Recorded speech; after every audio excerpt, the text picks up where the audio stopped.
On set with me now are Daniel Mullings and Chanel Miller. They embarked on a gap generating all possibilities semester program, and this helps young adults 18 plus to transition into full adult life. Daniel went to the Andes and Amazon in Peru, yes, and Chanel went to Nepal. So they're here to tell us what GAP is and to share their experiences as well. Good morning, ladies. Welcome to Smile. Good morning. Time.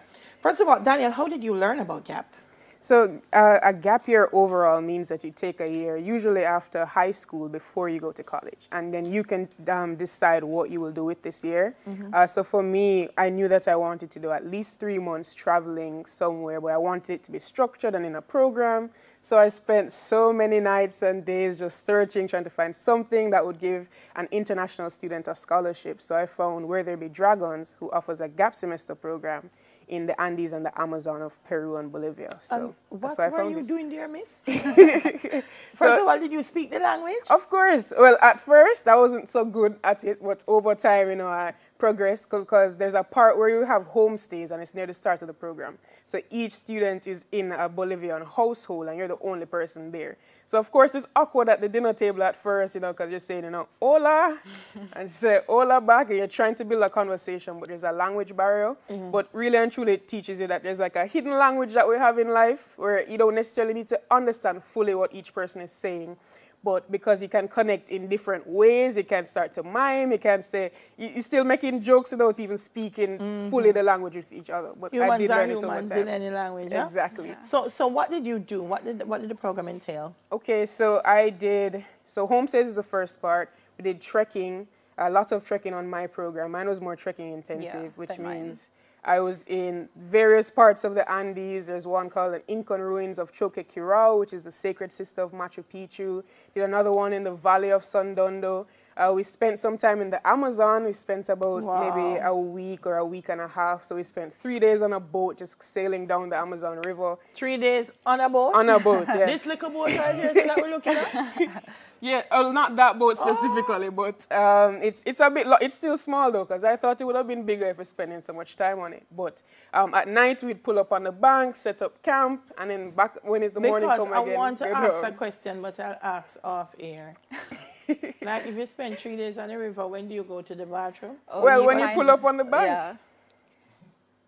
When I was trekking, we trekked for 8 days. We were trekking in the Himalayas for a while, and it was interesting to see the change in terrain from, you know, just regular green grass, and then it got really snowy. When we got to the top, we saw a glacial lake, and we were just going, and you just went to the bathroom whenever you could, wherever you could. Chanel just said, no, sir. Okay. So you're in Nepal. That's interesting because looking at these photos, and then moving up into the Himalayas, I mean, temperature change because this is where you were. Yeah. Oh my gosh. Did you ever, I mean, what did you envision going up there? Okay, so I wasn't sure what to expect going to Nepal because what I knew about Nepal was just that, you know, that's where Mount Everest was. That was my extent of my knowledge of the country. And it's very interesting going there and experiencing life there. I also stayed with a local family in the Kathmandu Valley as well as in a village, and it was very interesting. There was also a language barrier, but interacting with humans, you know, you just get to realize that there's this basic human connection that you can make. And then, you know, it was just very exciting and very hard because the altitude was much different than it is in Jamaica. It was very hard to breathe at times. I discovered I have asthma, when I went there. Yeah. You know, but it was very challenging in very many ways, physically, emotionally, but it was very rewarding. Yeah. Is Nepal where you wanted to go, or did they place you in Nepal? Okay, actually I applied for India, but that program didn't run. So most of the students came over to the Nepal program, but I have no regrets going there. It was excellent. Daniel, what has the experience, because when I read it said, you know, it helps you as young adults transition into becoming older adults. How did that help you with your transition? I would definitely say that it teaches you the value of human relationships first and foremost. Another feature of the program is that you cannot be on any electronics, or you can't bring your own at least. So no cell phone, that means no Instagram, no WhatsApp, the things that we're normally using at this point in time. So what you're seeing is a situation now where you're with 15 or 13 other students, right?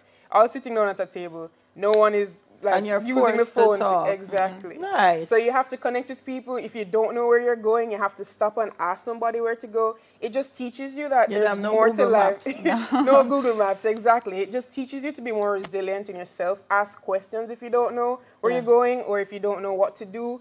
It just teaches you to rely more on the people around you, because everything you need to achieve whatever your goal that you're setting out to do is around you right now. All right, we have to go. For people who want to get into the GAP program, Chanel, quickly, how do they do this? Okay, so just go on wheretherebedragons.com, and they have a lot of programs that you can apply to and scholarships available for international students. So it'd be great if more Jamaicans took advantage of this, because there's so many opportunities that we can just grasp and just experience the world. You know, it's our We got 80% scholarships. Yeah. So. Nice. No, so go on, 80% scholarship.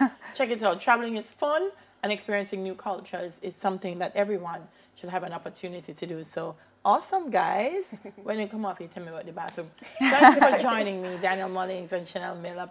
They're participants of the Generating All Possibilities program, GAP. The fun continues, but first, here is News in 5.